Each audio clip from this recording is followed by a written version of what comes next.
Buenas tardes, radiante y vibrante día jueves. ¿Cómo están ustedes?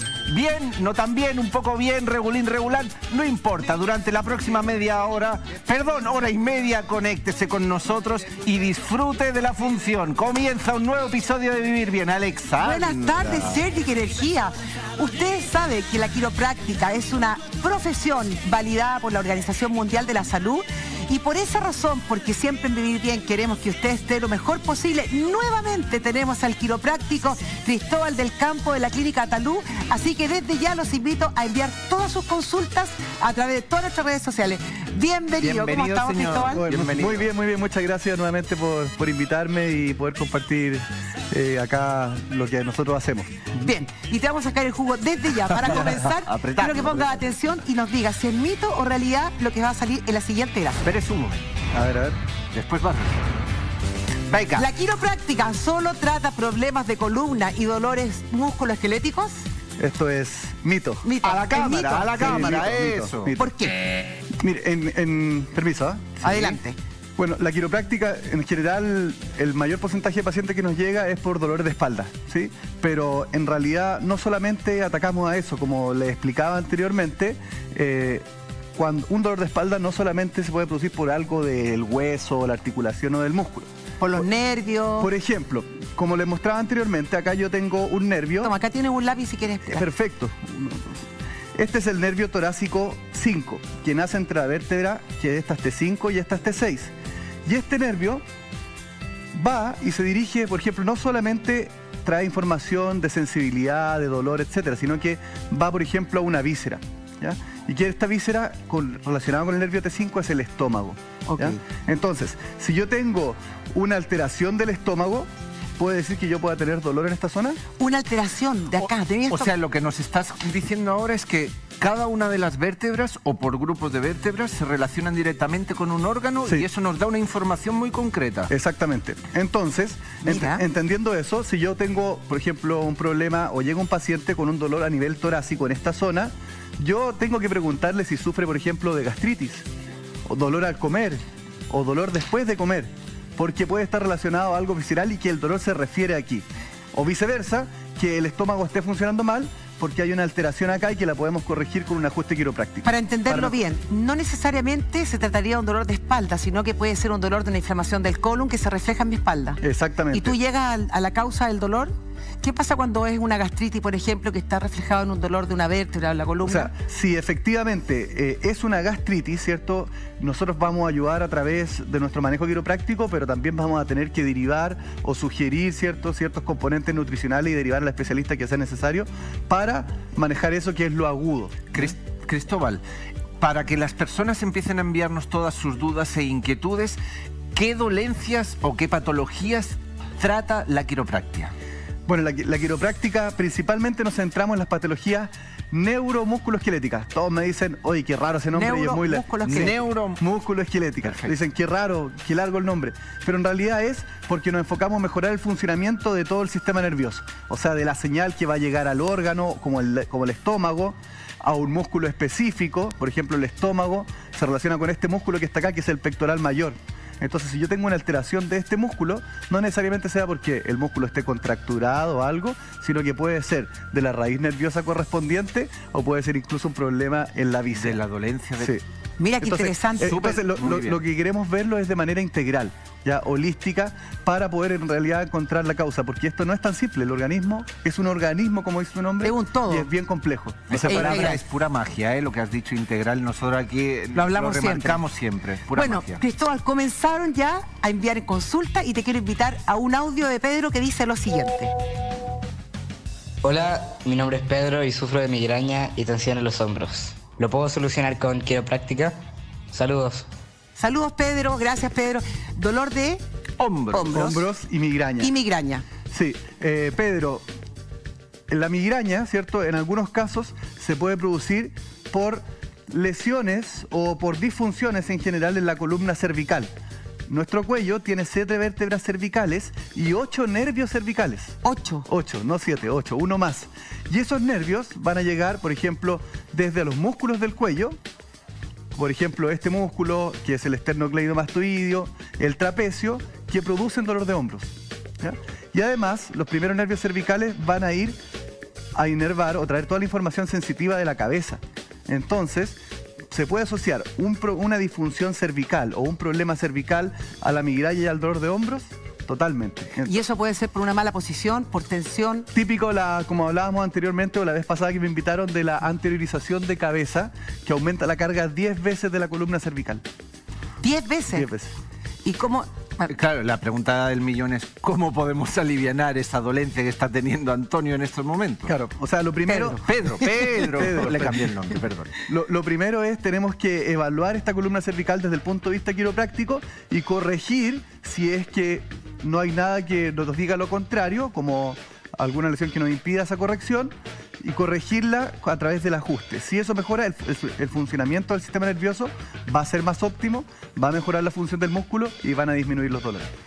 Pero, a ver, que me quede a mí claro, porque nosotros tenemos todo el sistema nervioso a lo largo de la columna vertebral.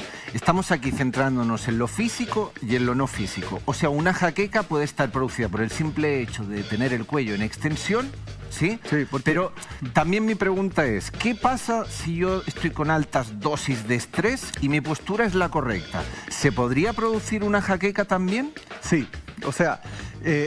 cuando hablamos de estrés, ¿cierto? Que por lo general pacientes que atribuyen al estrés dolor de hombros, dolores de cabeza, que lo llevan como síntoma y lo atribuyen, ¿cierto?, al estrés por alta carga laboral. Claro, mucha carga laboral o nerviosismo. Sí, hay asociación anatómica del sistema nervioso a esto, porque en estas situaciones salen de la médula espinal sale una estructura que se llama el tronco encefálico.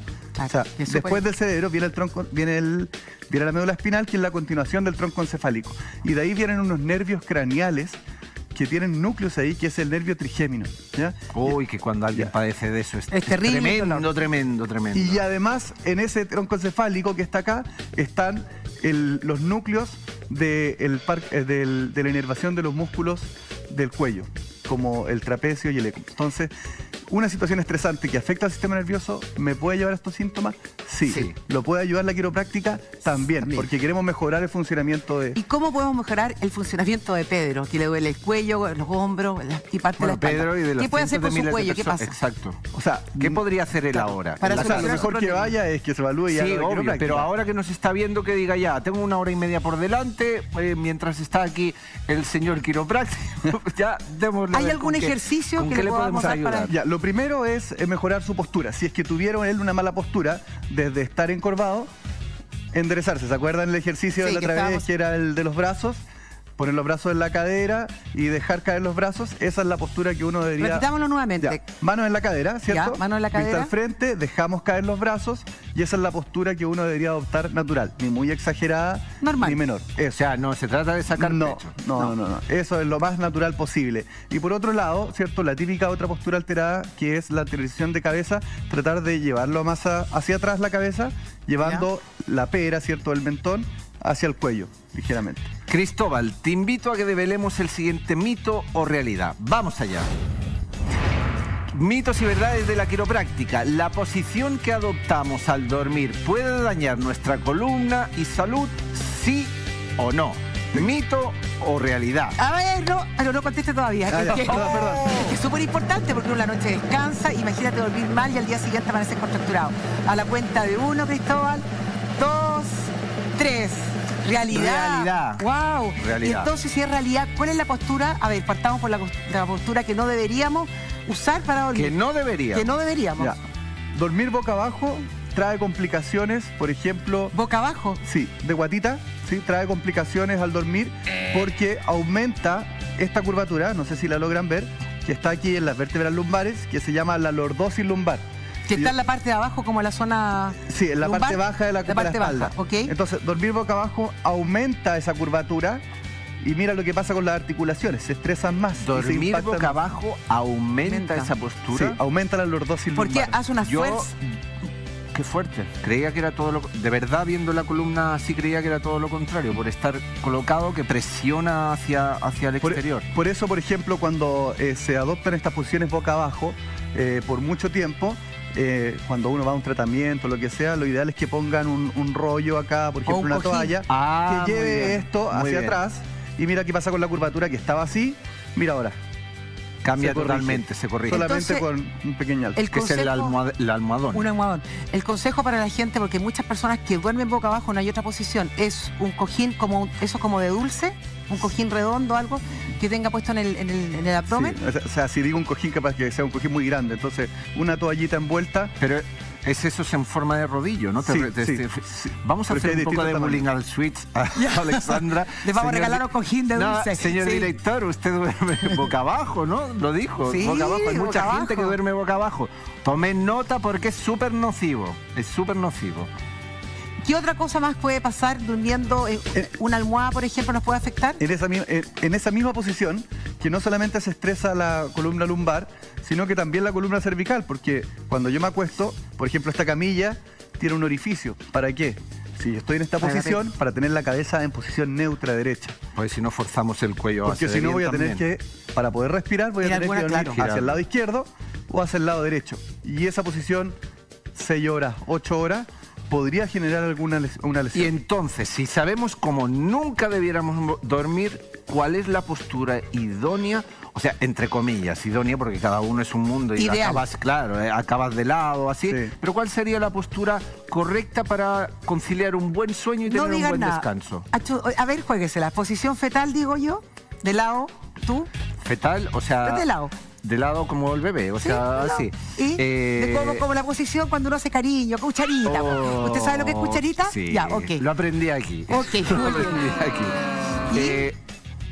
De espalda... Ya dijo de espalda.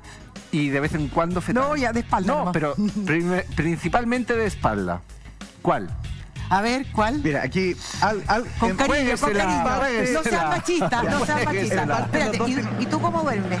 ¿Yo? Sí. De espalda. De espalda, ya. Ahora, espérate, dijo que de espalda. ¿Cómo duermes? ¿Cómo duermes de espalda? Ahora, ¿cuál es la ideal? También se puede equivocar. No, sí. La ideal en una persona sana que no tenga una lesión es de espalda, ¿ya? Pero, por ejemplo, a personas que sí tienen lesiones lumbares, ciertas lesiones lumbares se les va a recomendar que duerman en posición fetal porque les va a aliviar y van a poder conciliar bien el sueño. ¿Y una persona que no tiene problemas en la espalda y duerme en posición fetal, qué puede pasar a larga? No sé si podría decir pasar algo o general, pero sí problemas en el hombro por sobrecargarlo más de la cuenta. Si no pone una almohada va a inclinar la columna cervical mucho hacia un lado, o si pone una muy grande la va a inclinar Cristóbal, mucho hacia el otro lado. ¿Y qué hay de realidad que cuando uno está en posición fetal, ya sea hacia la derecha o hacia la izquierda, es súper aconsejable colocar un almohadón entre medio de las rodillas como para compensar? ¿Eso es real o no es real? Eso es totalmente real. Es totalmente real. Sí. ¿Es para compensar la desviación de la columna o la carga? ¿A qué ¿Para se nivelar las caderas, será? Sí. O sea, claro, porque si no tengo ese cojín y cae mi pierna, ¿cierto? Lo que yo estimulo es una rotación interna de cadera y una rotación de columna. Entonces, con ese cojín al medio, lo neutralizo y no se produce. O sea, lo que pasa es que durmiendo voy a mantener esta posición, supongamos que la mantenemos. Muchas horas, claro. Muchas horas. Pero en todo caso, dormir, la postura correcta de dormir de espaldas, uno se pone al principio, pero después acaba así, yo creo, en la noche. Entonces es complicado dormir, hay que pensarlo. Ya, y la de espalda no requiere de nada, de cojín. No, o sea, lo único que hay que preocuparse es el cojín que no dé mucha altura, que no genere una postura de flexión de cuello, y si no tiene cojín, que no genere una extensión mayor de lo normal, que lo ideal es que quede neutro. Bien, siga enviándonos todas sus dudas y todas inquietudes porque a las 14:43 horas el quiropráctico responde. Vamos allá con el siguiente audio. Amigos de Vivir Bien, fanática al programa desde la ciudad de Yanquihue. Mi pregunta, si la quiropráctica sirve para los dolores lumbares, para el nervio ciático. Un saludo grande para ustedes, un abrazo. Y todos los días me siento ahí con cuadernito en mano a tomar apuntes. ¡Qué Matea! Muchas gracias. Un saludo para el sur de Chile. Un saludo. Gracias. Ayuda, ¿qué es lo que me fui. No, los lumbar. Ella sufre de dolor lumbar y pregunta si la quiropráctica le va a ayudar a aliviar esos dolores. Lo primero es decir sí, de todas maneras. O sea, te va a ayudar en tus problemas de dolor lumbar. Ahora, ¿por qué? ¿Cuáles son las lesiones más comunes de la columna lumbar? por ejemplo, las discopatías. Mucha gente llega a nuestras consultas porque tiene una discopatía, ¿ya? O porque tienen una hernia, ¿ya? Todas esas lesiones o alteraciones, ¿cierto?, las podemos ayudar con quiropráctica. También la lesión al nervio ciático, ¿sí? La lesión al nervio ciático, nace el nervio ciático en los últimos nervios espinales lumbares, o sea, este y algunos de acá abajo, se unen y forman el nervio ciático. Y cuando estás con problemas en la zona lumbar, con ciática, ¿muerde, aprieta? Es que hay dos posibilidades. Se formó este nervio ciático y va a pasar por acá. Pues no sé si se ve el lápiz. Por acá, ¿ya?, hacia atrás. Y va a ir por toda la región posterior de la pierna. ¿Por eso que afecta muchas veces a la pierna? Sí, pero siempre por detrás. Porque si... No por el lado. No por el lado y no por delante. Porque por delante es otro nervio que es el nervio femoral. Y por el lado es otro nervio que se llama el nervio femorocutáneo lateral. ¿Y por qué uno cuando dice de ciática siempre marca así y no marca hacia atrás? Es autorreflejo. En general es hacia atrás. Y la diferencia está que el problema puede estar en la columna, ¿cierto?, en las últimas vértebras lumbares o el sacro, o puede estar en la salida del nervio isquiático, porque acá hay un músculo que va desde acá hasta acá, que es el piramidal, que lo puede comprimir al nervio ciático o isquiático, ¿ya? Pero, y en algunas personas, en algún porcentaje de la población, anatómicamente el nervio perfora el músculo. Ay, y en este caso... Dolor intenso eso. Y esas personas siempre a lo mejor tienen más predisposición a tener problemas del síndrome del piramidal, que se llama. Y en este caso, si uno no puede ir a ver un quiropráctico de urgencia, está en la casa, por ejemplo, ¿se puede colocar calor? Sí. ¿Ayuda? Sí, o sea, va a ayudar a lo mejor en el momento, ¿cierto? Atenuar. Pero a atenuar un poco los síntomas, pero lo ideal es que visite a un profesional para que le dé un diagnóstico y un tratamiento adecuado. Cristóbal, antes has mencionado que es de los dolores más comunes que hay. Todo el tema del nervio ciático, los dolores lumbar. Ya, para todas las personas que nos están viendo ahora y que sí, van a ir a ver a un quiropráctico, pero de momento, ¿qué consejos les podríamos dar así como soluciones, tips para que hagan en la casa y alivianar todo ese dolor que producen en esta zona? Si se tratase, por ejemplo, de un dolor lumbar. Ya, si se tratase de un dolor lumbar, lo primero es ver en qué posición o qué postura tengo, ¿cierto? Eso es súper importante, ser consciente de la postura que yo adopto en mi día a día, ¿cierto? Si es una hiperlordosis mantenida, tratar de disminuirla. Si es lo contrario, ando muy agachado, tratar de ponerse pecho paloma, ¿no? Claro, pecho paloma. Si hay personas que andan inclinadas y rotadas, que eso nosotros le llamamos un lateral que anda lateral. O sea, finalmente por la posición podríamos provocar esta... Ahora, el problema es que o por la posición provocaron la lesión o viceversa. O se provocó la lesión, y compensatoriamente ella provocó esto, o anda así. Y si compensatoriamente anda así por el dolor, ¿qué puede hacer? Porque en el fondo tiene que solucionar el problema de raíz. Hay que enderezar urgente. O sea, lo importante es que cuando hay un lumbago importante que está mantenido por mucho tiempo, puede ser una lesión importante que puede afectar en su calidad de vida por el resto. ¿Y cuánto es mucho tiempo, Cristóbal? O sea, ¿qué es lo que consideras tú como profesional de poner alerta, semáforo rojo y por favor vete a ver un profesional porque eso ya es grave? Más de 3 meses. ¿Más de 3 meses? Más de 3 meses. Sí, porque ya pasa a ser una lesión más crónica. Si eso es lo que nos dice lo agudo de lo crónico. Entonces, como tips, si este dolor persiste, ¿a cuánto tiempo cuando uno tiene un dolor tiene que pasar? ¿Cuánto tiempo para...? No, lo ideal es que no pase una semana. ¿Una semana? Sí. Ya, y normalmente, ¿qué pasa con la gente que siente dolor y que toma montetú antiinflamatorio, calma el dolor y lo esconde a través de estos analgésicos? Claro, y el dolor sigue. O sea, y hay otro tema que es el tema de la polifarmacia, que es el exceso de consumo de medicamentos para atenuar el dolor, pero también estos medicamentos en dosis muy grandes, ¿cierto? Y por mucho tiempo mantenido, pueden generar más alteraciones incluso.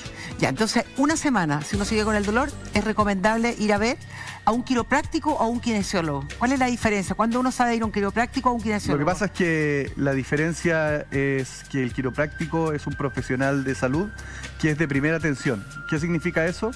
Que puede llegar cualquier persona y nosotros dar un diagnóstico. ¿Ya?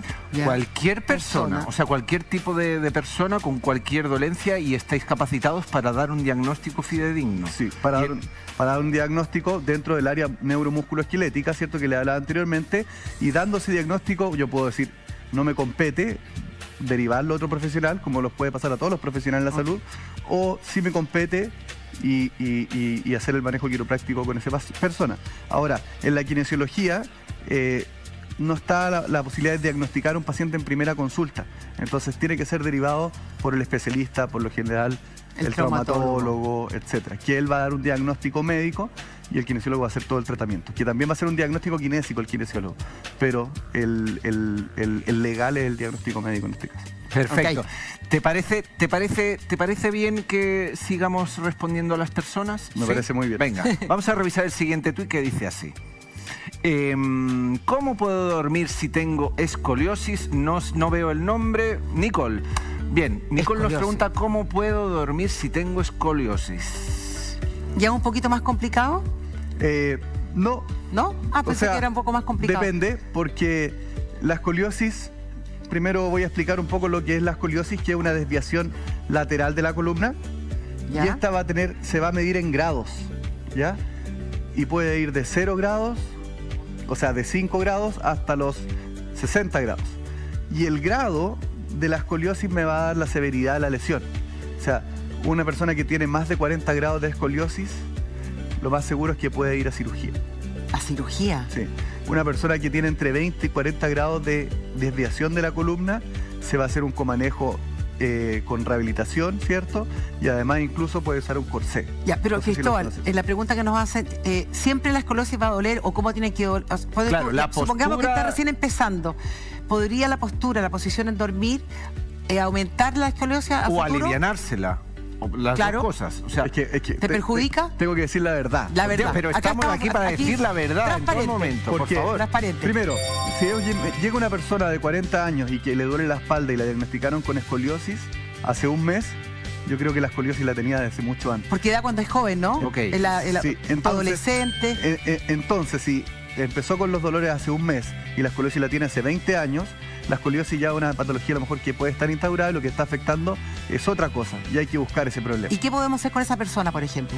Ahora, ya, un momento. Ahora, la desviación, el problema es que yo le podría decir, duerme hacia la derecha si la curvatura está a la izquierda. Claro, para compensar. Sí, pero si tiene la curvatura a la derecha, durmamos hacia la izquierda. Claro, pero no sé hacia qué lado tiene la curvatura. Te faltó información. Pero en todo caso es súper bueno lo que acabas de decir, porque si tienes la escoliosis hacia la derecha, vamos a dormir compensando hacia la izquierda y viceversa. Ahora, si la tenemos a la izquierda, durmiendo hacia la derecha. Eso si fuera una escoliosis en C. ¿Qué significa ¿Cómo? en C? En C de Cristóbal. ¿Qué sería así? Ya. ¿Y esa es grave? No, o sea, no hay la gravedad la va a dar uno, los síntomas del paciente, y otro, el grado de inclinación. Pero tú estás hablando de la zona de la cadera hacia el lado que corresponda. ¿Qué pasa? ¿Que si está en mitad de la columna ya es más peliagudo? La otra es en S. ¿Y cuál sería en S? ¿Y cuál sería en S? En S es una S, o sea, me faltan un poco de manos para hacerlo, pero acá arriba se inclinaría hacia un lado y abajo compensaría hacia el otro lado. Uy, ¿ahí cómo lo hacemos? Eso es lo difícil. Entonces lo que nosotros como quiroprácticos vamos a trabajar, siempre lo trabajamos con un equipo multidisciplinario, quiropráctico y kinesiólogo, porque vamos a buscar los puntos donde se encuentren las disfunciones que generen compensaciones y alteraciones en la columna y las vamos a corregir, ¿cierto? Para darle más movilidad a esta columna y poder cargar mejor esto. Y por la parte kinésica vamos a dar una pauta de ejercicios para fortalecer músculos que estén débiles e inhibir músculos que estén muy activos. Pregunto desde la más absoluta ignorancia y no es broma, ¿ya? Cuando hablas de en forma de S, que es lo más delicado y peliagudo, como para que se necesita ese equipo multidisciplinar para actuar como corresponde, me lo invento, ¿vale? Si uno está durmiendo, ¿se podría colocar los almohadillas en forma de rodillo para ir compensando los puntos o nada que ver? Si eso te produce un descanso, hazlo. ¿Vale? Sí, porque no te va a generar... Acuérdense que el dolor es un síntoma que sentimos porque nos está dando una alerta de que algo va mal en el cuerpo. Si esto me alivia el dolor, ¿qué puedo hacer? Hágalo. Para entender, las personas que sufren de escoliosis y que ya son bastante complicadas, ¿tienen mala calidad para dormir? O sea, ¿duermen mal en general? En general, una persona que tiene una escoliosis compensada hace muchos años no debería dormir mal. Ya, porque generalmente las adolescentes sufren de escoliosis. Ya. ¿Y ellas generalmente entran a pabellón? No, solamente los casos más extremos que tienen mayores grados de curvatura. ¿Y por qué? Porque cuando es mayor a 40 grados existe el riesgo de tener una lesión interna en la médula espinal. Y ahí sí que es muy grave. Claro, mucho más complicado la lesión. Que puede quedar incluso sin movilidad en la extremidad. Cristóbal, nos ha quedado... en los casos más extremos. Nos ha quedado súper claro la escoliosis, ¿sí? Pero queremos resolver el siguiente mito de realidad. Pero antes recuerden que el abogado ya está aquí con nosotros, Daniel Stingo, para responder de todo lo que usted se pueda imaginar y más. Así que ya le digo que están desesperados aquí tras las cámaras por venirse aquí con nosotros. Tranquilícese, ya viene. Tranquilo. Venga, vamos a resolver el siguiente mito o realidad, por favor. Que dice así. Cuando se realiza un ajuste, ¿es normal que se genere un sonido, mito o realidad? Por favor. A la de una, a la de dos, a la de tres. Mito. Wow. Mito. ¿Y qué es lo que es? Claro, ¿qué es lo que cruje? Sí, ¿y cómo se realiza el ajuste? Mito, ¿por qué? Antes de cualquier cosa. Cuando uno hace el ajuste, este movimiento, hay un sonido que se llama cavitación. Ya les voy a explicar por qué se produce. Pero hay veces que uno realiza un ajuste y no necesariamente existe el sonido, pero sí igual genera la corrección. Entonces, como ustedes la pregunta de mito realidad fue, ¿es necesario que el ajuste cruja? No. ¿Por qué? Porque a veces no hace el sonido de cavitación, pero la corrección igual se instaura. Tengo otra pregunta. Generalmente cuando se hace un ajuste en el cuello, ¿casi siempre suena? No tiene por qué sonar, ¿no? ¿O sí? O sea, por lo general sí, cavita, ¿cierto? ¿Y por qué cavita? Y aquí lo vamos a entender. Porque las articulaciones, dentro de la articulación tiene una presión negativa, ¿cierto? Vale. Para mantenerse abierta, ¿sí? Y dentro de eso hay gas como el nitrógeno, principalmente. Entonces, cuando yo genero este input, ¿cierto? Este movimiento, lo que voy a hacer es liberar gas y disminuir la presión de la articulación para que se empiece a mover normalmente.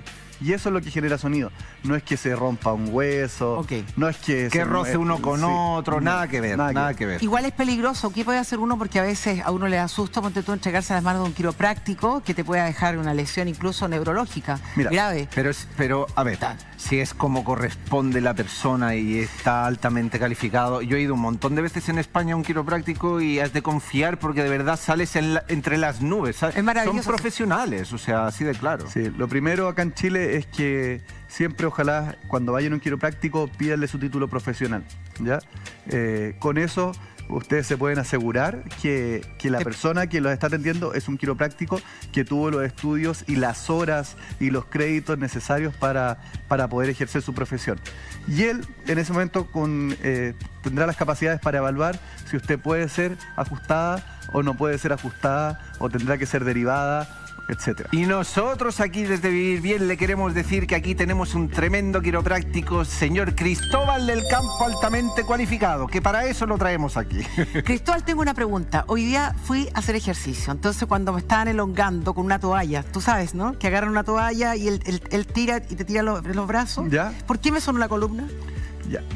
Principalmente, ¿qué pasa ahí? Eso es una técnica que toman y traccionan. Entonces, lo que hace esto es estirarse.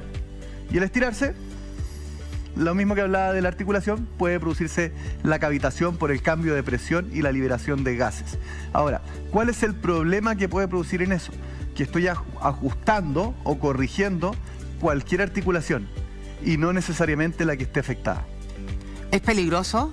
En algún sentido sí, porque si yo justo tengo una articulación que se mueve más de lo normal, eso... y nosotros lo que ajustamos es lo que se mueve menos de lo normal. Mira. Pero si yo tracciono, ¿qué se va a ajustar primero? ¿Qué se va a mover primero? Lo que está más suelto, lo que se mueve más de lo normal. Entonces de repente puede tener más daños que beneficios. Ok.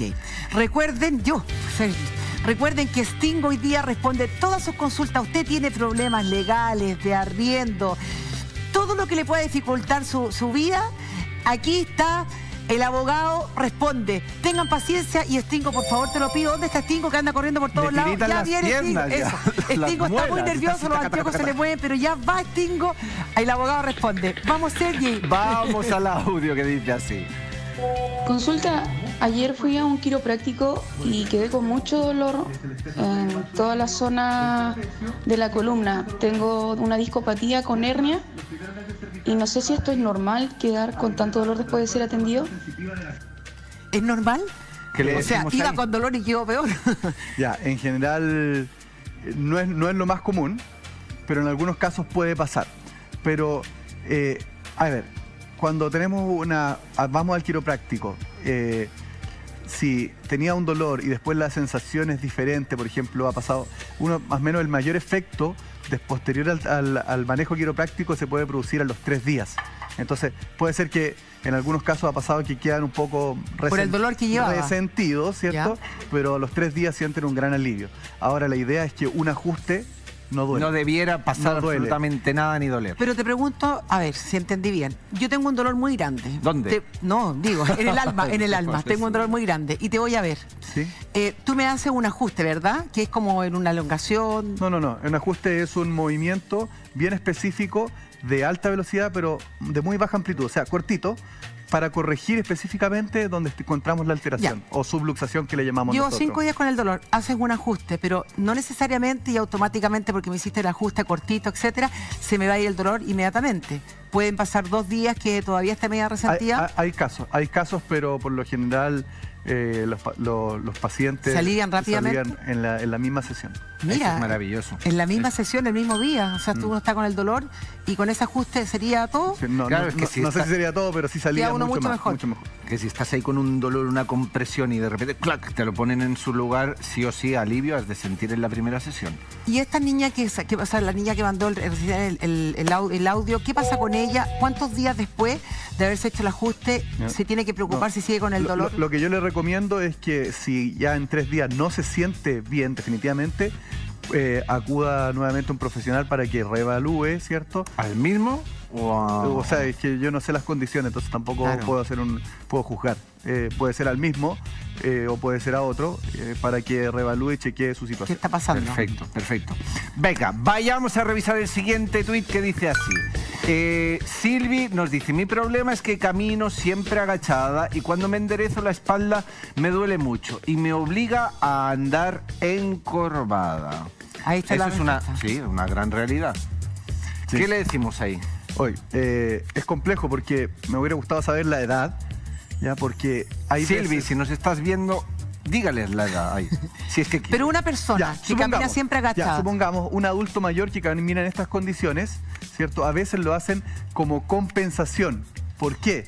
Porque el espacio que está dentro del canal donde va la médula se puede con los años estrecharse más. Entonces la médula espinal que va adentro es como una corbata.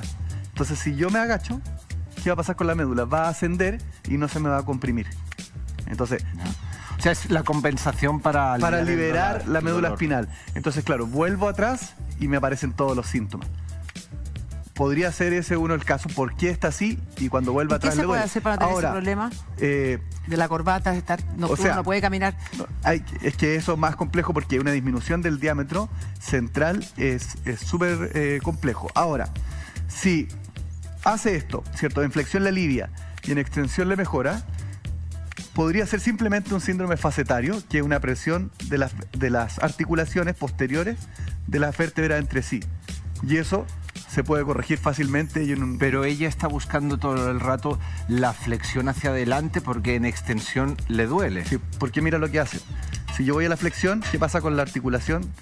Se separan. Se separa, claro. Pero si ya está pegada comprime. Y si quiero ir a la extensión, se comprime más aún.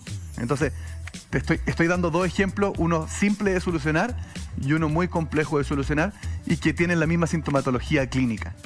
No sé si me... Sí, pero hay que darle una solución porque en el fondo no puede caminar en esa posición para aliviar un dolor. O sea, es una cosa por la otra, es como una ganancia secundaria para aliviar un dolor. Sí, no, pero en ese caso hay que tener mucho cuidado. No le puedo dar una solución aquí. Tiene que haber un profesional. Claro, de todas maneras. Tiene que haber una evaluación. Bien. Daniel, compórtate que se está subiendo por las paredes. Ya lo saben, si han enviado sus dudas y sus inquietudes. Ya viene, Daniel, ya viene. Vamos al Instagram que dice así. Venga, Estefan nos dice: ¿es normal que me duele la espalda cuando hace frío o tiene que ver al uno tener una mala postura? Tiene que ver con una mala postura. Es algo grave. Saludos. Con el frío. ¿Qué le decimos a Steffi? Las enfermedades degenerativas, ¿sí?, se acentúan con el frío. Sí. ¡Oh! Por ejemplo, famosas artrosis. Chuta. ¿Han escuchado de la artrosis? O sea, que un clima cálido y templado te ayuda, te favorece enormemente a... ¿Y qué llamamos enfermedades degenerativas? Son lesiones, por ejemplo, como la artrosis, una lesión que va destruyendo el cartílago, que es un tejido que disminuye el roce o la fricción entre los huesos. Entonces, como se empieza a desgastar y a destruir, los huesos se empiezan a tocarse y eso genera mucho dolor. Ahora, con las temperaturas bajas, más aún, porque además las temperaturas bajas en los tejidos blandos los hace estar más duros. Es como un chicle, ¿cierto? ¿Se acuerdan que les dije la otra vez? El calor, el chicle lo agranda y si lo pongo en el refrigerador, con un guatero, por ejemplo, hay una tensión, con el guatero. O sea, hay una contracción con el tema del frío. El calor le va a ayudar, pero no va a ser la solución a los problemas, pero sí le va a ayudar mucho a disminuir los síntomas. Bueno, nosotros también tenemos un consejo que darle a todo usted y también escucha Cristóbal, porque vitamina C Vivir Bien Plus ya se encuentra en el mercado. La puede conseguir en www.aminas.cl o en el fono +562 3223 6720. Repleta de antioxidantes, de los mejores extractos de frutos cítricos más el ácido ascórbico. Recuerde que por eso es la vitamina C Plus Vivir Bien. Muy bien, vitamina C Plus Vivir Bien ya se encuentra en el mercado al alcance de todos ustedes porque queremos que cada día vivan mejor. Muy bien, bien. Y tenemos el siguiente audio que dice así. Hola, buenas tardes. Quisiera saber si una persona con fibromialgia se puede practicar la quiropráctica, ya que mi suegra tiene fibromialgia, pero también tiene artrosis en los hombros, en las piernas, en las caderas. Entonces no sabría yo si ella se lo puede practicar. Una persona me dijo que la quiropráctica era buena para las personas con fibromialgia, pero nunca lo he comprobado ni me han dicho un médico especialista si es así. Quisiera saber, por favor. Venga, ¿qué le respondemos? De todas maneras, la fibromialgia se puede ayudar con quiropráctica. ¿Se puede ayudar? Sí. Mira, qué buena, qué buena además noticia. tiene artrosis y todo Se eso. hace partiendo de la base que se hace un comanejo, ¿cierto? ¿Qué se hace? ¿Comanejo? ¿Cómo te refieres? Comanejo es en el equipo de multidisciplinar para el trabajo. Por ejemplo, no sé, su reumatólogo, porque a lo mejor está diagnosticado por reumatólogo la fibromialgia, y además, del punto de vista de nuestra quiropráctica, como es una lesión que se atribuye también mucho a los estados de ánimo y muchos puntos dolorosos, regulando o mejorando el funcionamiento del sistema nervioso, ¿cierto? Podríamos disminuir todos los síntomas que tenga. Me gustó lo que tú dijiste, cómo trabaja la quiropráctica con los puntos dolorosos que tienen que ver con lo emocional que acabas de decir desde la quiropráctica. O sea, hay ciertas emociones que se pueden ver reflejadas en ciertos órganos. ¿Ya? Y esos órganos están relacionados con algún nervio y ese nervio está relacionado con alguna vértebra que nosotros podemos encontrar que está subluxada o en disfunción es y una poder unión corregirla. entre todo. Es una unión entre todos. Por ejemplo, el hígado se relaciona con la ira y la vesícula biliar. Totalmente. ¿El colon? El colon se relaciona principalmente con personas muy dogmáticas o muy rectas, ¿ya? Generalmente. Estructuradas. O personas que la marcaron que eran muy rectos con ellos. Ok, sí, esa emoción. Eso es un mundo... es un mundo que se está estableciendo ya en la comunidad médica científica. ¡Bravo! Porque es una gran realidad que se ha dejado de lado durante muchos años y por eso nació este programa, para que lo sepan y lo entiendan. Vamos a revisar el siguiente tuit y a seguir respondiendo. Sufro mucho de dolor, Buccioni nos dice, sufro mucho de dolor en la nuca y el dolor migra desde la base de la nuca hasta la parte más alta de la cabeza. ¿Se puede solucionar? Bien, a la vuelta de comerciales le respondemos. 15, 11 y... ¡Oh, madre mía! Mira que tenemos ahí la cámara. Con la cámara, el abogado responde con la cámara. Cambió de empleo totalmente. ¡Qué bueno, qué bueno! Ya viene Stingo, ya viene a solventarles muchas dudas e inquietudes que ustedes tengan. Ya, hombre, el filmador. Venga, se nos había quedado el tuit pendiente que decía así. Claudio Buchoni nos decía, sufro de mucho dolor en la nuca y el dolor migra desde la base de la nuca hasta la parte alta de la cabeza. ¿Se puede solucionar? ¿Qué le podemos decir ahí a Claudio, Cristóbal? Sí, Claudio, en general esto lo podemos solucionarlo, ¿vale? Porque se llama típicamente una neuralgia de Arnold, que se llama. Neuralgia de Arnold. ¿Parte de acá hasta la parte alta? Parte de acá, de la zona suboccipital. Este hueso se llama occipital y bajo él está el nervio cervical 1 y cervical 2 y además hay unos músculos que no están representados acá que se llaman suboccipitales. Entonces ese nervio puede irradiar o llevar información, ¿cierto? O traer la información que le genera dolor en toda la parte alta de la cabeza y posterior del cuello. ¿Es como una neuralgia? Sí, es como una neuralgia. ¿Doloroso? Sí, es doloroso y se produce, por ejemplo, simplemente puede producirse porque yo estoy en esta posición y se disminuye este espacio. Entonces si yo cambio mi postura ya podría sentir alivios. Y segundo, a través de la quiropráctica, ¿cierto? Corregir las disfunciones que estén en el occipital o en la primera vértebra cervical que se llama atlas o en la segunda que se llama axis. Para cambiar la postura, ¿cuál sería la adecuada para ayudarlo? Si él tiene una anterición de cabeza, es lo contrario, que en el fondo lo que hace es abrir este espacio. ¿Es como elongar? Sí.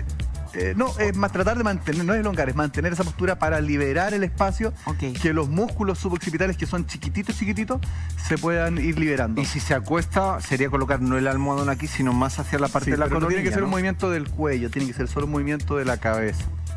Perfecto. No esto, sino vale, solo perfecto. hacia abajo. La cabeza. Perfecto. ¿Alguna otra cosa que pudiese hacer así como para alivianar? Eso por el momento, y segundo, que visite a un quiropráctico. Con urgencia. Con urgencia, sí. Bien. Le va a ayudar.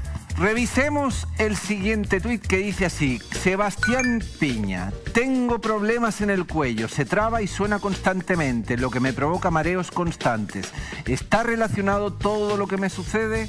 Cristóbal. Mareos, cuello... ¿Por qué cuando duele el cuello viene mareo? ¿Es tan así? Cuando hay problemas... Permiso, perdón, pero... Adelante. Esto es importante. Está usted en su casa, mueva lo que tenga que mover. Ya. Cuando hay problemas cervicales altos, a eso llamo a la primera vértebra cervical y a la segunda. Si ustedes se fijan acá hay una estructura roja, que eso no es un nervio. Esa estructura roja es una arteria. Una arteria, claro. Que se llama la arteria vertebral. Y esa arteria va por dentro de las vértebras cervicales y entra a la cabeza, a la cavidad craneal. Y lo que produce, su función es irrigar, o sea, llevar la sangre con el oxígeno y los nutrientes al cerebro. Entonces, una alteración de esta arteria, ¿sí? Por ejemplo, ¿qué pasa si yo hago esto? Se tensiona más. Se comprime. Algún movimiento que giro hacia un lado y ya tengo, por ejemplo, una disminución de ese flujo sanguíneo, me puede cortar un poco la irrigación que llega al cerebro, ¿sí? Y si es así, producir, por ejemplo, mareos. ¿Ya? Que se da mucho. Entonces ahí es importante que en esos casos, cuando hay un daño ahí, nosotros no podemos ajustar. ¿Y qué podría hacer él, por ejemplo? No, nosotros lo vamos a derivar al especialista correspondiente. Inmediatamente. ¿Por qué? Porque es muy peligroso. Puede haber un desgarro de la arteria vertebral con una mala práctica. Entonces ahí lo derivamos, si sale esos test clínicos positivos. Perfecto, prueba de fuego. ¿Hay alguien aquí en estos momentos en el estudio que tenga dolor de cuello? Que levante la mano de...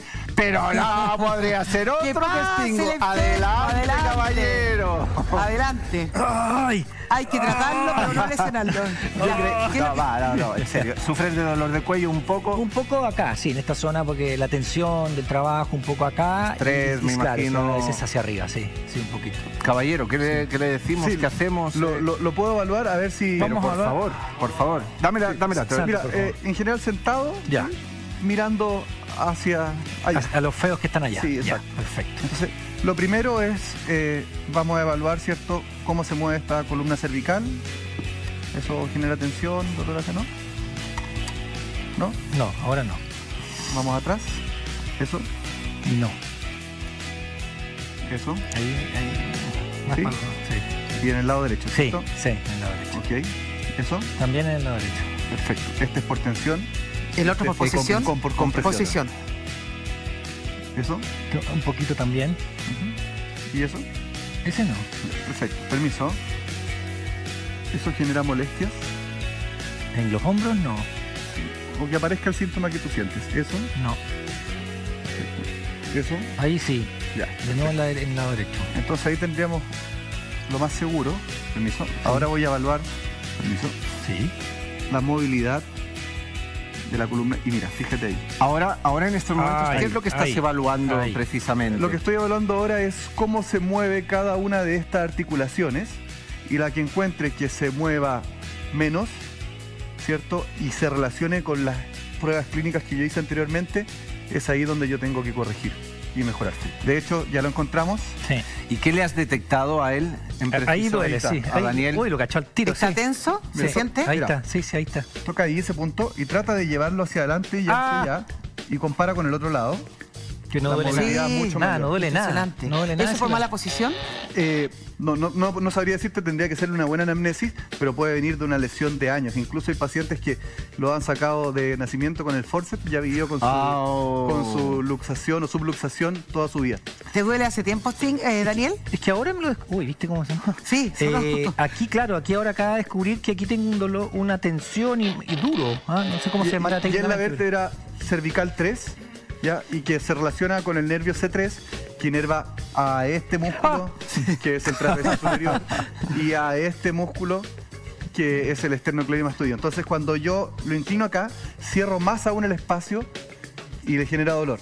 Pero cuando inclino acá, lo separo, pero el músculo, como está contracturado, duele por tensión. Entonces duele para Cristóbal del Campo, quiropráctico de la Clínica Talus, te queremos agradecer tu presencia y obviamente el diagnóstico realizado al señor Daniel Stingo, que ya está aquí con nosotros. Gracias por tu presencia. Vamos, Daniel, aprovecha, vamos, Daniel. Desde ya vienen todas sus consultas. Gracias, Cristóbal. Desde ya vienen todas sus consultas. Ahora usted responde. El abogado responde, porque Daniel Stingo viene con toda la energía, sin dolor, para responder todas sus consultas. Por supuesto. Claro que tengo un dolor acá. No. A ver, yo vengo feliz. Encontré que el profesional anterior era de muy buen nivel, por lo tanto me voy a quedar. Ya, viene contento. Viene contento, sí, porque le vamos a sacar el jugo también. Y feliz de poder ayudar. El primer audio. Mira, vamos. Escuchemos qué dice. Ya. Vamos. Manden sus audios, manden sus preguntas. Está a punto de aparecer el audio. Ya saben que está aquí el abogado para responder todas sus inquietudes. El abogado responde, Daniel Stingo. Y ya vamos al Instagram, que dice así de Cristo. Hola amigos de Vivir Bien. Quería saber si es mito o verdad que los adultos mayores tienen derecho a pedir pensión de alimentos a sus hijos. Si es así, ¿en qué casos? Felicitaciones por el programa. Gracias, Cristóbal. Me encantó la pregunta para empezar. ¿Saben por qué? ¿Por qué? Porque hay un mito que es que los hijos pueden pedir alimentos a sus padres, pero no. La realidad es que la ley dice que se deben alimentos a ciertos parientes. Es decir, el papá o la mamá también le puede pedir alimentos al hijo, ¿sí? O un hermano a otro, por ejemplo, que esté en mala situación. Es que ese es el tema. Lo usual, lo común, lo que estamos acostumbrados es que los hijos le pidan a la madre y más comúnmente al padre. Pero resulta que, por ejemplo, tu padre está en mala situación económica, donde ya está un poco más anciano, y tú tienes una buena posición económica y son sangre de su sangre, bueno, el papá le puede pedir pensión de alimentos al hijo. Eso se puede también. Incluso un cónyuge al otro. Por ejemplo, siguen casados pero están separados. De hecho, no de papeles. No, sin llegar al divorcio. Por ejemplo, podría pedirle pensión de alimentos que se llama alimentos mayores. Entonces, no es solamente padres a hijos, es hijos a padres, nietos a abuelos. Pero me imagino que eso es en circunstancias como muy especiales. No es lo usual. Lo usual es lo que todos conocemos, ¿no? El hijo que le pide alimento al papá porque el niño está con la mamá es la que lo representa hasta los 18 años. Después el hijo puede pedirle directamente hasta los 21 porque está estudiando, o hasta los 28 si está estudiando. El propio hijo le pide al papá. ¿Sabían ustedes que hasta los 28 si está estudiando? Hasta los 28 años sí. Y hasta los 21, entonces uno le pide, pero ya después de los 18 puede hacerlo uno mismo. No necesariamente, aunque puede hacerlo la mamá por uno. Pero sí, el abuelo que nos preguntó puede pedirle alimentos a un hijo o a un nieto en caso de necesidad. Y retomando la pregunta, ¿desde qué edad un adulto mayor podría solicitarle? Desde que lo necesite. Cuando lo necesiten. No hay tope de edad de adulto mayor. A ver, papá. Supongamos que un padre o una madre tiene 45 años y de repente, por lo que sea, se queda sin trabajo. Tiene alguna imposibilidad y el hijo, física. Si está trabajando. Bien, ¿le podría pedir? Porque en el fondo esto responde un poco a que la familia debe proteger o tender a proteger a la propia familia. Exacto. Sí. Entonces, en esa línea que estamos hablando, y un hermano a otro también le podría pedir si uno está mal por alguna situación. Pero si está enfermo. Si está enfermo, si está mal económicamente por un momento pasándolo mal. Si hay un hermano que es flojo, no trabaja. Bueno, eso ya tendrás que probar. Pero eso se prueba en tu juez. También, o sea, sí, pero eso, el hermano trabaja y el otro no hace nada y hay que mantener. Pero el juez, ¿tú sabes lo que hacen los jueces? No. Te voy a hacer un comentario respecto a lo que hacen los jueces cuando llegan, por ejemplo, las mamás a decir, quiero que me dé alimentos. Entonces le dice, señora, ¿usted está trabajando? Le dice el juez o la jueza a la mamá, le dice, no, magistrado. Entonces, muéstreme sus manos. Las manos. Las tiene buenas, señoras, para trabajar. ¿Por qué no va a trabajar? Así lo hacen, porque en el fondo es lógico. Está operativa. Está operativa, trabaje. Hoy día ya no estamos con eso de que no puedo trabajar porque soy la mamá, etcétera. Están disminuidos mucho los alimentos mayores que se le pedía a la señora, al señor cuando estaban ahí. En esa época, antes era alimentos menores y mayores de la cónyuge, mujer, al hombre. Eso ya se ha dejado mucho de lado, salvo que tenga alguna necesidad real, alguna enfermedad, tiene que cuidar a alguien, etcétera. Pero los jueces te mandan a trabajar al cónyuge que no está trabajando porque tiene que aportar también. Ya. Es que... No se canse, le voy a poner agüita porque están llegando muchos mensajes. Tenemos un audio que dice lo siguiente, que hay que resolver lo que nos está preguntando. La siguiente pregunta en el audio. A ver. Hola, buenas tardes, mi nombre es Manuel. Quisiera saber si es que uno jubila pero continúa trabajando, ¿está obligado a seguir pagando las cotizaciones? Muchas gracias. Qué buena pregunta. Es una muy buena pregunta. Es una duda que se da mucho y le voy a decir que no es obligatorio. ¿Por qué? En el sistema de AFP, ¿no? Si uno jubila a los 60, a los 65, la mujer a los 60 al día de hoy, el hombre a los 65, o si decide no jubilar hasta los 66 o 67, uno puede seguir trabajando. Y ahí uno toma la decisión de si quiere que le descuenten para pagar, para que se les vaya más plata a la jubilación. Pero uno puede mandar una carta a su empleador y a la FP y decir, no me van a seguir cotizando, yo voy a seguir recibiendo mi sueldo, pero sin que me descuenten, y la cotización, la pensión, digamos. ¿Se entiende, no? Sí. O sea, pensión más sueldo. Pero si quiere, puede que en el fondo le descuenten el 13%, se vaya a la AFP o a una APB, por ejemplo, porque la APB te cobran menos y te dan más, en la APB. Entonces tú lo metes en tu saquito de platita y también puedes. Pero es una decisión propia si uno quiere que le sigan descontando a ver, Daniel, para la pensión. Jubile. Sí. Estoy jubilada. No creo, te falta muchísimo. Sí, sobre todo vestida escolar, como estás hoy día. Preciosa. Muchas gracias. Eres un amor. Sí. Jubilé. Sí. Y tengo ya más de 60 años. Y me empleo contigo. Ya. Tú eres mi jefe. Sí. No tienes ninguna obligación de pagarme. Lo conversamos. Entonces, pero tú me dices, obligación. Es que tú me dices, yo no quiero que me descuente para pensión. Entonces lo anotamos, se le informamos a la AFP y yo te pago tu sueldo completito. Líquido. La salud siempre se descuenta, que quede claro. El 7% para salud sí, pero el dinero para la pensión no, porque ya estás jubilada y recibes tu pensión. No pasa pero podrías decirme sí. Descuéntamelo y entéralo en la AFP. O descuéntamelo y entéralo en la APB. ¿En qué me ayuda si ya estoy jubilada? Porque te hacen cada año APB, sí. Es una cuenta 2, por decirlo así. Como una cuenta de ahorro. Una cuenta de ahorro que también se lleva en la AFP y en otras instituciones. Ahora, porque una vez al año te van a hacer una nueva liquidación y vas a eventualmente recibir más pensión. Oiga, entonces me conviene. Eventualmente te conviene. Bajo su maravilloso criterio y profesionalidad, ¿qué recomiendas tú más? ¿Sabes lo que pasa? Es una buena pregunta. Yo recomiendo siempre, es una recomendación, yo he hecho clases de educación financiera y uno como profesor de educación financiera siempre recomienda ahorro, en una forma o en otra. Entonces tú me dicen ya, no me lo descuente, pero toma tu mismo platita y ahórrala. En algunas de las formas que hay 20 formas de ahorrar.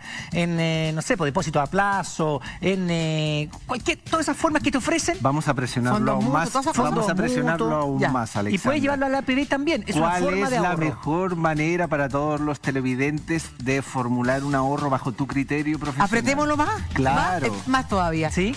Jubilaste. Yo jubilo. Ahora yo te contrato como empleado. Sí. ¿Dónde vas a depositar esa plata? Mira, depende de si tú eres conservador en el área de inversiones o eres más arriesgado en el área de inversiones. Eso es. Alguien que es conservador. Alguien que es conservador va a hacerlo en depósitos a plazo, incluso puede llegar a una libreta de ahorro si es muy, muy conservador, que ya te da muy, muy poco, pero en un depósito a plazo 90 días, si eres muy conservador porque sabes cuánto vas a recibir a los 90 días, sabes exactamente. Si eres un poquito más arriesgado, vas a un, por ejemplo, lo que tú dijiste, ¿no? Fondo mutuo. Un fondo mutuo. Hay 10 15, 20 fondos mutuos distintos en Chile, en el extranjero, que invierten en acciones. Son cosas más técnicas. Y tú vas optando por el grado de riesgo, que puedes perder plata o puedes ganar más plata. Entonces va a depender de ti, de tu criterio, dónde yo invierto mis ahorros, más arriesgado, menos arriesgado, etcétera. Eso depende de uno. Menos arriesgado, son ahorros, imagínate perderlo. Bueno, pero es que hay algunos, es que si tú lo arriesgas más, ganas más.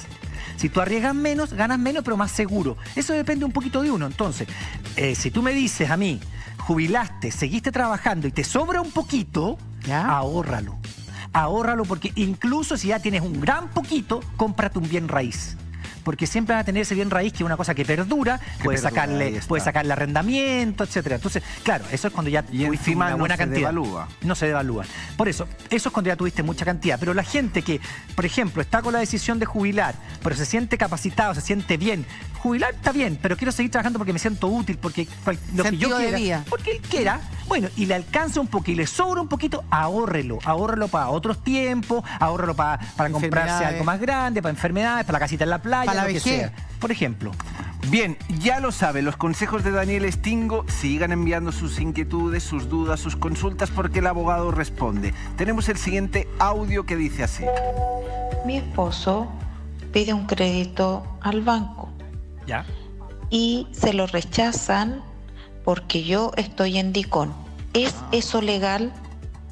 Es ilegal, el esposo. ¿Les suena a ustedes de inmediato, no? O sea, lo que pasa es que hay un tema. Si están casados bajo régimen de sociedad conyugal, tienen una sociedad de sus bienes. Entonces, ¿y quién administra la sociedad conyugal? El marido. Sabemos que es una norma antiquísima, que es de 1870 y tanto el Código Civil chileno. Y entonces, claro, como el marido es el administrador de la sociedad conyugal, que ya casi nadie se casa en ese régimen, sino que separados de bienes o participación en los gananciales, que son los 3 regímenes que hay. Claro, la sociedad conyugal hace que entonces le digan, usted está bien, pero si usted pide ese crédito, lo va a administrar su marido, a menos que ella tuviera una profesión u oficio y la ejerciera separada del marido, o estuviera separada de bienes, y en ese caso no deberían influirle que el marido esté en DICOM para que le hagan a ella. No debería. Ahí lo que se plantea es que ya están investigando a la mujer. Están investigando al marido, cuando ella pidió el crédito. Ella está en DICOM. Ah, bueno, al revés. Entonces sí, están investigando a alguien que no debieran, salvo... son, yo diría, las cosas oscuras del sistema financiero, que no debería pasar. Porque en el fondo él está limpio, él no está en una de estas bases de datos, ¿no?, que hemos hablado más de una vez, que son estas bases de datos del DICOM, bases del boletín comercial. Si ella no está, o sea, si ella está y él no, y él está pidiendo un crédito, no deberían. ¿Y si tiene sociedad conyugal? Bueno, ahí hay un poquito más de peligro. ¿Por qué? Nosotros dos estamos casados con sociedad conyugal. Me encantaría. No, pero no se ponga fresco. ¿Qué pasa ahí? Es que se vistió escolar. Bueno, concéntrese. Oiga, profesor, además, cuidado. Le voy a pasar un parte. Ya tienes tarjeta amarilla. Roja directamente. Estás pidiendo que tú tienes problemas. ¿Por qué tengo yo que pasar a DICOM? Bueno, no. Dice que ella ya estaba por otra cosa. Ella estaba a DICOM por algún crédito que no pagó, por algo así. Ella ya estaba en DICOM. Y él dice, va a pedir un crédito y le dice, no, tu señora está en DICOM, no te va a prestar. Claro, no tiene sentido. No tiene sentido. Porque soy un independiente. Y es más, si él es el jefe de la sociedad conyugal, de acuerdo a la ley, él no debería entonces tener ninguna prohibición. Pero son las cosas que yo digo que son oscuras, aberrantes del sistema financiero, que no hay explicación. No tiene sentido. Bueno, como no tiene sentido, te invito a escuchar un nuevo audio que dice lo siguiente. Perfecto. Hola amigos de Vivir Bien, tengo una siguiente duda. Estoy casada con separación de bienes. Ya está separada de bienes. Pero compramos con mi esposo un departamento. El crédito hipotecario está a nombre de ambos, somos codeudores, pero el departamento está a nombre de mi marido. ¿Qué pasa en ese caso? Yo me enredé. No. Es raro porque, a ver... Cuando uno está casado bajo régimen de sociedad conyugal, voy a explicarlo al tiro. Cuando uno está casado bajo régimen de sociedad conyugal, ya. Alexandra y yo estamos casados bajo régimen de sociedad conyugal. Aunque esté a mi nombre, la mitad es de ella y la mitad es mío. Pues por solo hecho de estar casado bajo régimen de sociedad conyugal, la mitad de los bienes son de uno y la mitad del otro, siempre. Aunque esté en nombre mío, la mitad va a ser de ella. No puedes tampoco hacer ningún movimiento sin nada. No puedo hacer nada, no puedo hacer hipoteca, no puedo vender nada. Pasa por mí. Si estamos en sociedad conyugal, ella tiene que firmar. Pero Pero el punto aquí es otro. Ella decía, estamos casados separados de bienes. Por lo tanto, si está a nombre del marido, el bien es del marido. Ahora... Pero tienen los dos la deuda. Ese es el punto. ¿Qué pasa ahí? Quizás se avaló. La deuda. Quizás ella avaló. Es que es codeudora. Codeudora. Entonces, claro, tiene las responsabilidades y no los beneficios. Mira qué absurdo. Es absurdo. Por la ley 1800 no sé cuánto. No, eso es porque lo eligieron así. Yo le voy a dar una recomendación a usted, señora, que está en su casa. Yo le diría, ¿sabe qué? Si usted va a ser codeudor, exija que el banco ponga el bien a nombre de los dos. Aunque estén casados. ¿Se puede? Pero ellos por supuesto. Ahora posteriori lo pueden hacer. Tendría que aceptarlo el banco, porque el banco ya le dijeron que firmaba él y él era el dueño. Pero ella tiene ahí todas las de perder. No es dueña y es deudora.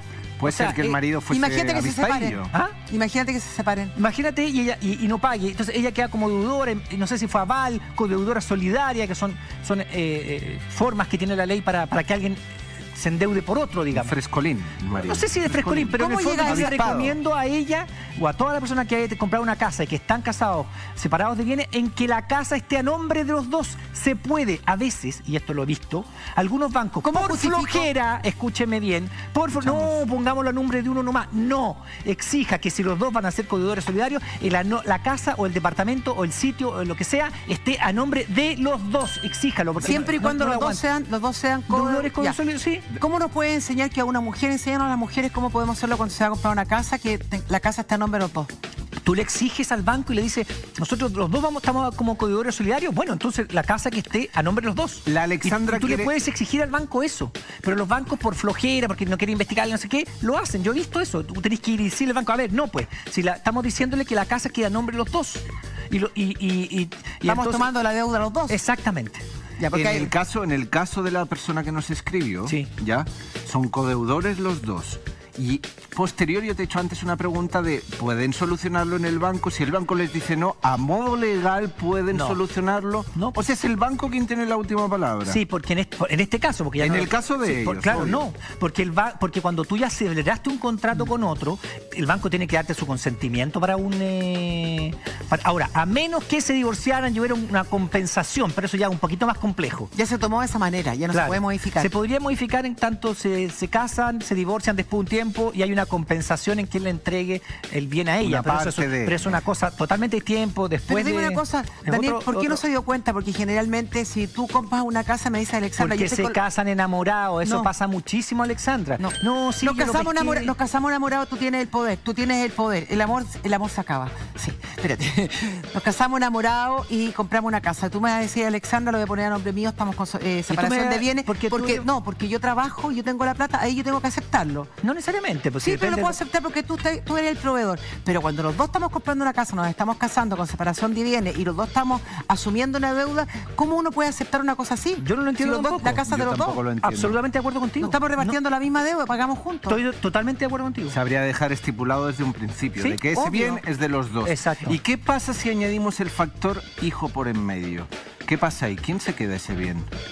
Bueno, lo que pasa es que los hijos van a heredar cuando alguno de los padres muera, no antes. No. Pero me refiero, mientras tanto, si está el tejemaneje de que la casa es mía, esto... Pero los hijos no tienen nada que ver. Y es una... ¿Sabes qué? ¿Por qué te pregunto? No, pero yo voy a llegar a un punto. Si pones el hijo por en medio y hay una separación, ¿quién se queda ese bien material? No, que el hijo no tiene nada que ver. El hijo siempre hereda. Sí, tiene algo que decir. Bien, ya sé dónde vas.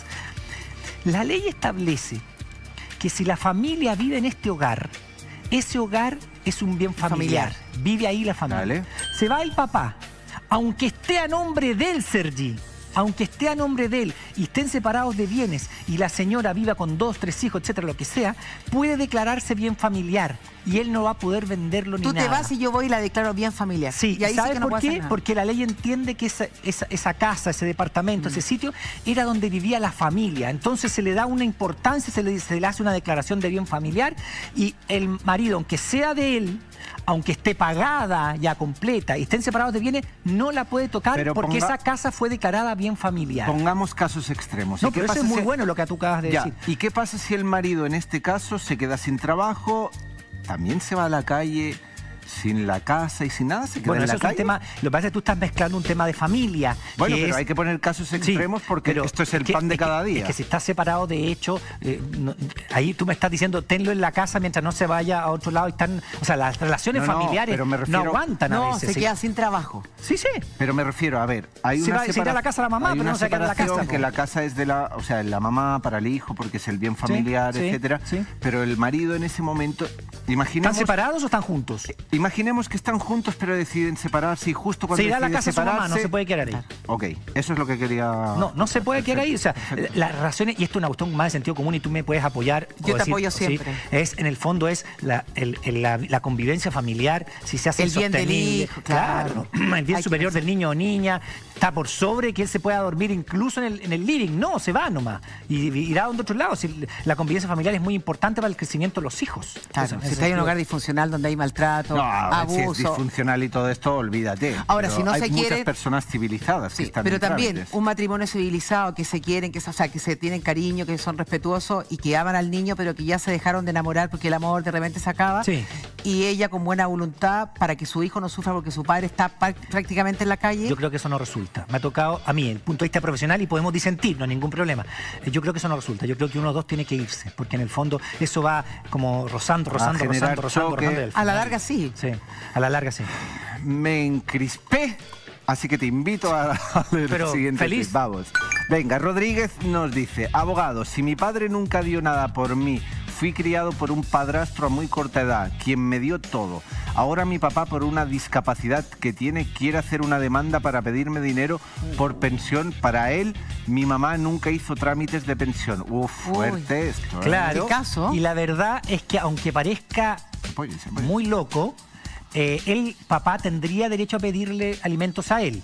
Aunque él nunca. O sea, si le ha dado la espalda. Bueno, pero eso vida, tiene que probárselo al juez. Y ahí entonces tendría que decirle: magistrado, está bien, la ley le contempla el derecho a este papá a pedirme, pero fíjese que él nunca dio alimentos. Ahora, si lo demandaron, el papá estará de perder, pero si nunca lo demandó la mamá, bueno, no tiene cómo comprobarlo. No tiene cómo comprobarlo. Entonces papá sí lo puede demandar. Podría demandarlo. Si no, si él le negó alimentos, ya ahí el juez ponderará más. Pero el papá, ese papá que progenitor, digamos, tiene derecho por ley a pedirlo. Otra cosa es que cómo se ve ese juicio frente al juez. Pero tiene derecho a hacerlo. Porque es una excepción. Lo normal es que puede pasar. Claro. Puede pasar. Al hijo le fue bien, el padre está enfermo, nunca se preocupó, tiene situación económica, vamos. Eso es, sí. Bueno, pero va a depender de lo que le pase uno al juez y también de la buena predisposición del hijo, porque ahí lo que se escucha al leer el mensaje es que encima me voy a hacer cargo cuando me abandonó. Claro. ¿Me entiendes? O sea, es que es duro. Tiene abandono, falta de preocupación. Eso es todo un tema. Sí, todo un tema. Bien, siguen llegando los tweets, siguen llegando las consultas, sus dudas, inquietudes, así que vamos a revisarlo. ¿Qué dice así? Georgina, ¿es Georgina? ¿Es Georgina? Es Georgina. Hola, quisiera saber, el padre de mi hijo falleció en febrero de este año y mi hijo tiene 24 años. ¿Él tiene algún derecho al dinero de AFP y de seguro que él dejó y de bienes? Pues él quedó debiendo dinero de pensión alimenticia, necesito pagar sus estudios. A ver, muchos factores se mezclan. Sí, hay ahí, una mezcla porque no dice si ella siguió casada con él, porque la plata de la AFP, y es una cosa que lo hemos repetido hasta el cansancio y lo vamos a seguir repitiendo para que la gente lo entienda, jamás queda para la AFP, jamás queda para el Estado, es de los familiares. Se hereda en algunos casos, otros te lo pasan como pensión. ¿Cómo en algunos casos? No se hereda como toda la plata para usted, porque si hay una cónyuge sobreviviente le van a seguir dando pensión. Claro, si hay hijos menores le van a dar pensión, pero no les dan el turro de plata que guardó a usted solo, en que si no hay mamá y los hijos son mayores, ahí se hereda, como dices tú, como herencia. A ver, pero el resto se entrega como pensión. Entonces, ¿solo como herencia? ¿Como cuándo? Mira, hay dos situaciones. Tenemos este turro de plata, no sé cómo llamarlo. El pozo, ¿no? El ahorro. El ahorro. El AFP. El ahorro de la AFP. Muere el papá. Okay. Tiene la mamá sigue viva. A ella no le van a pescar toda la plata y se la van a dar. Le van a dar una pensión. ¿Pero ella podría solicitarlo? No, de golpe? La ley establece que se le da una pensión. Se hace cálculo de cuánto va a vivir ella, etcétera, y se le sigue pagando pensión a ella. ¿A la viuda? A la viuda. No le van a dar la plata. Si tú me preguntas que eso es justo o injusto, podemos discutirlo. Porque, ¿por qué injusto totalmente. Yo también creo que es injusto. Totalmente. Deberían pasarle la plata a ella total. Pero Obvio. el sistema fue hecho por algunos para beneficiarse y la AFP entonces siguen echando esa plata y le pasan pensión a ella.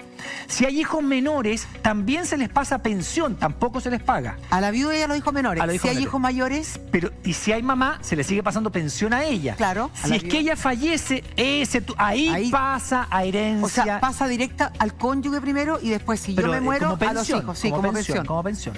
Y después a los hijos, y como después herencia. a los hijos, si son menores, si están estudiando, también es pensión. Y después, cuando ya son adultos, etcétera, etcétera, tome su plata, señor. Pero en ese caso ya, cuando ya... Entonces, ella decía, mi hijo tiene derecho a pensión. Bueno, si está estudiando y ella también, ahí tendrían que probarlo. Pero en el fondo depende el caso. Depende. No todos los casos son iguales, insisto. Si es mayor de edad el hijo, si no es mayor de edad, si quedó cónyuge o no quedó cónyuge, hay que hacer estudio y la FP te hace el cálculo de cuánto piensa que vas a vivir, etcétera, y te empieza a pasar pensión a la cónyuge. ¿Se entendió, no? Se entendió, ahora lo entendí perfectamente bien. Sí, no es justo, estoy de acuerdo contigo, pero no es justo para nada. Bueno, pero con un poco de intención lo vamos a cambiar. Esto lo vamos a cambiar. Sí. Tenemos muchas preguntas, siguen llegando y tenemos un audio de WhatsApp que dice lo siguiente. Hola, buenas tardes. Excelente programa, los felicito. Mi nombre es Mabel, soy de San Fernando y le quiero consultar al abogado lo siguiente. Mi hija trabajó por 10 años en la Corporación Municipal de San Fernando. ¿Ya? Hasta hace 5 meses atrás no le dieron finiquito, ya que le dicen que su condición de contrata no lo amerita. Y se fue a comprar un vehículo y resulta que aparece en DICOM por AFP y Sápricaje Compensación. Espero me puedan ayudar. Felicidades. A ver. Aquí estamos con una mezcla de cosas. Últimamente, todas las demandas laborales en contra de las municipalidades las ganan los trabajadores porque se logra probar que en el fondo era un trabajador y no un funcionario público municipal, dependiendo si estaba a contrato, honorario, etcétera. Ahora, ¿por qué ella tiene deuda de AFP? No me lo entiendo. ISAPRE sí podría ser responsabilidad de ella, porque el contrato con la ISOPRE es responsabilidad de uno, no del empleador, eso que quede claro. O sea, por ejemplo, mucha gente queda sin trabajo y no se da cuenta que el contrato con la ISAPRE permanece. Y entonces te van a empezar a cobrar la AFP. O sea, la ISAPRE, perdón. ¿Ya? Entonces, ahora, si hay una deuda con una caja de compensación es porque esa niña pidió un crédito a la caja de compensación. Ok. Entonces en ese sentido, habría que analizar por qué tiene deuda la AFP. ¿Ella misma se paga a la AFP? O la corporación de San Fernando le pagaba a la AFP, pero si estaba contrata, los funcionarios públicos no pagan AFP. Entonces, es raro, habría que analizarlo un poco más. Hay que analizarlo. Sí. Bueno, ya seguimos con el abogado responde. Recuerde enviar todas sus consultas. ¿Qué estaba pensando usted? No, estaba pensando que es bueno ese producto en fondo cuando uno tiene un problema. Y yo creo que es súper sano. Es súper potente mi colon. Sí. Súper potente. Sí. Hay mucha gente que tiene problemas de colon. Pero si eso es una solución, estamos solucionando el problema. Hay mucho estrés y eso repercute en el colon. Y a mi hermano, por ejemplo, gran alivio. Mira, mi hermano Fabio, oye, ojo, es un buen producto para ti, hermano mío, porque tiene problemas de colon. Mira. Mira. Qué buen dato queda. Tenemos un tuit que dice lo siguiente. Vamos al tuit. ¿Dónde está? Aquí. Ivonne, me parece que es Ivonne porque me lo tapa el doctor Faila. Ivonne, vale. Karen. Venga, Karen. Tengo 25 años. Título, pero estoy cesante y una deuda en el banco. ¿Me puedo declarar en quiebra? ¿Cómo? A ver, esto es como complejo. La quiebra personal de la nueva ley, ¿no? De reemprendimiento, etcétera, porque acuérdense ustedes que cambió la ley de quiebras por una nueva ley donde hay una superintendencia de reemprendimiento, etcétera. Requiere varios requisitos para declararse en quiebra. No es llegar y declararse en quiebra. Tiene que tener algunas deudas con un cierto número de dinero. Es más de una deuda. No tiene que tener un juicio en contra ya presentado en tribunales, etcétera. Entonces, por lo tanto, tendría que recurrir a la superintendencia a ver si se puede declarar en quiebra. Ahora, por una sola deuda con una institución bancaria no vale la pena. No te lo van a permitir y no vale la pena. Preferible que vaya a renegociar. Uno como asesor en materia como financiera, como profesor, le dice, vaya a renegociar. Porque en el fondo, por último, renegocie una deuda más a largo plazo con menores cuotas. Porque en el fondo, a la larga, usted está en DICOM, entonces no puede... Yo te voy a explicar algo súper real. A ver. ¿Ya?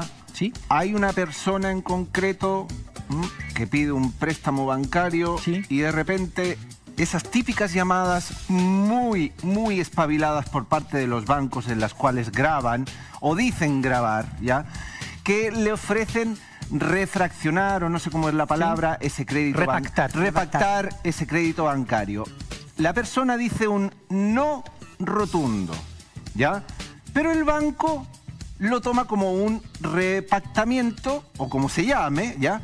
Y empieza ahí una bola que se hace cada vez más grande, más grande, más grande. La persona en concreto se va a ver a un abogado, exige las grabaciones, nunca le entregan las grabaciones, o sea, y eso se transforma en una bola gigante.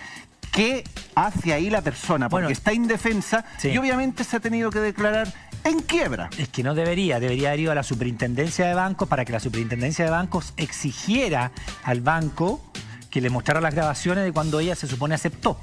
Si no aceptó, el banco es el que está en incumplimiento. Infringió una ley tremenda. Y está en incumplimiento y podrían sancionarlo de parte de la superintendencia. Y por otro lado también una demanda civil contra el banco. Ahora pregunto, si bien se ha declarado la persona en quiebra, ¿ella podría tomar acciones legales de exigir esas grabaciones al banco? Sí, o sea, por eso es lo que estoy extrañado, porque civilmente, a ver, ¿cómo nosotros hacemos cuando alguien nos produce un daño? Yo lo he dicho varias veces. Si un banco me produce un daño, una persona me produce un daño, es indemnización de perjuicios. Si yo considero que ese banco me produjo un daño con su actuar, yo tengo que demandar civilmente de indemnización de perjuicios contra ese banco.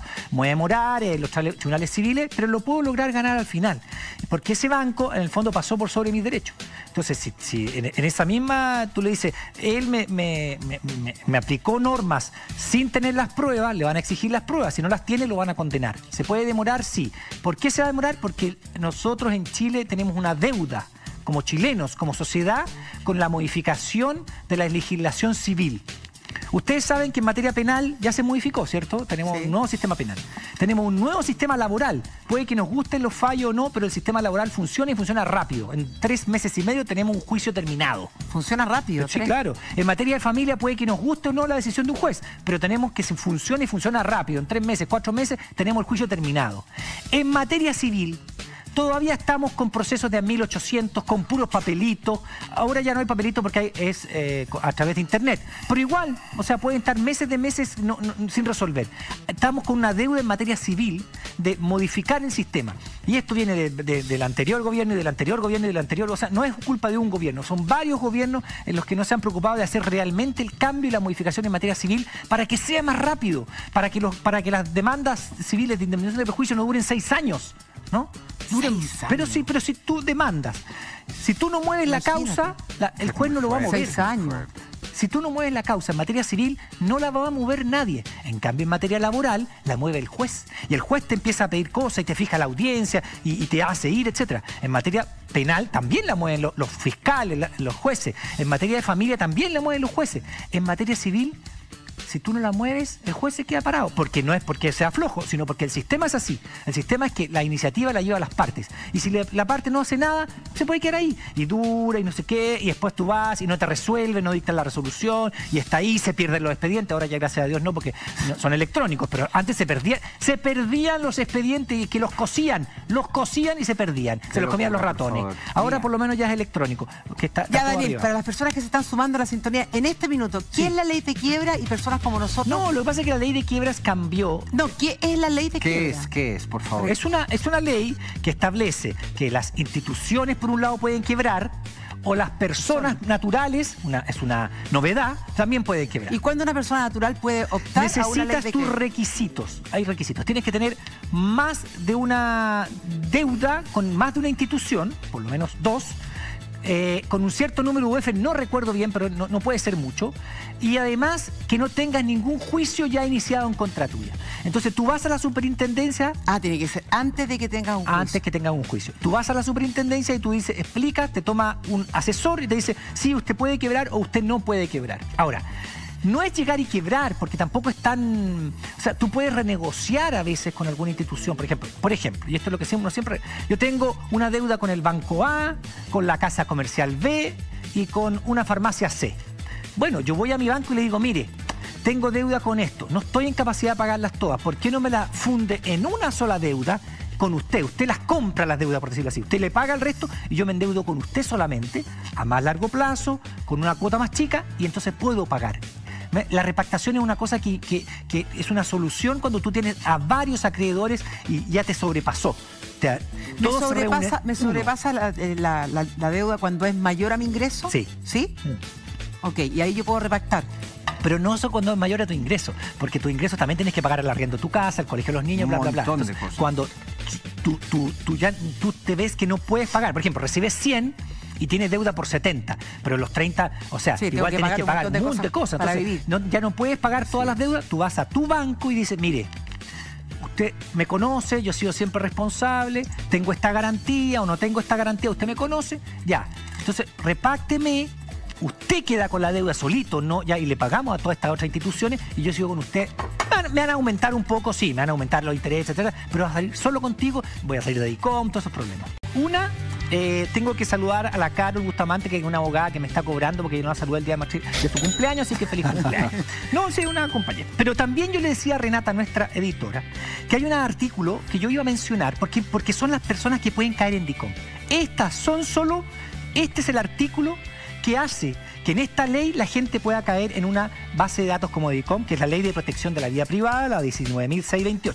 Y entonces la gente pregunta, ¿por qué puedo caer en DICOM? Aquí está. A propósito de DICOM, ayudemos a la siguiente persona. Revisemos el... Y después leemos el artículo. Ahí está, venga, vamos allá. Minosca nos dice, mi esposo tenía una deuda con una casa comercial y lo pasaron a DICOM. Tras pagar la deuda total, sigue apareciendo en boletines comerciales. ¿Cómo sale de ahí? ¿Qué se hace para que lo eliminen? Saludos desde Villarrica, saludos Villarrica. A la vuelta de comerciales, Daniel Stingo, el abogado, le responde. Vamos, Daniel, ¿qué le decís? Sí, mira, lo que yo le decía a mis dos conductores preferidos era que el artículo 17 de la Ley de Protección de Datos Personales establece quiénes pueden caer en DICOM o en estas bases de datos. Y son los responsables del registro banco de datos personales, los que hemos hablado. Solo podrán comunicar información que verse sobre obligaciones de carácter económico, financiero, bancario o comercial, cuando consten en letras de cambio, hoja, letra de cambio, pagaré, cheques protestados o por haber sido girado en contra de cuenta corriente cerrada o por otra causa, como asimismo el incumplimiento de obligaciones derivadas de mutuos hipotecarios, préstamos o créditos de bancos, sociedades financieras, administradoras de montos mutuos hipotecarios, cooperativas de ahorro, etc. Y sociedades administradoras de crédito otorgado por casas comerciales, o sea, también se puede. Nunca se podrá... Dice, no podrá comunicarse la información relacionada con deudas contraídas con empresas públicas o privadas proporcionadas por servicios de electricidad, Daniel, agua, vamos a dedicarle de nuevo al DICOM porque nos está faltando tiempo. Vamos a dedicar un capítulo completo para el DICOM. Y nosotros queremos agradecer su sintonía, agradecerte a ti, Daniel, siempre tan amoroso, tan activo. Nos encontramos mañana de 14:30 a 16 horas con un nuevo programa, Vivir Bien. Hasta mañana.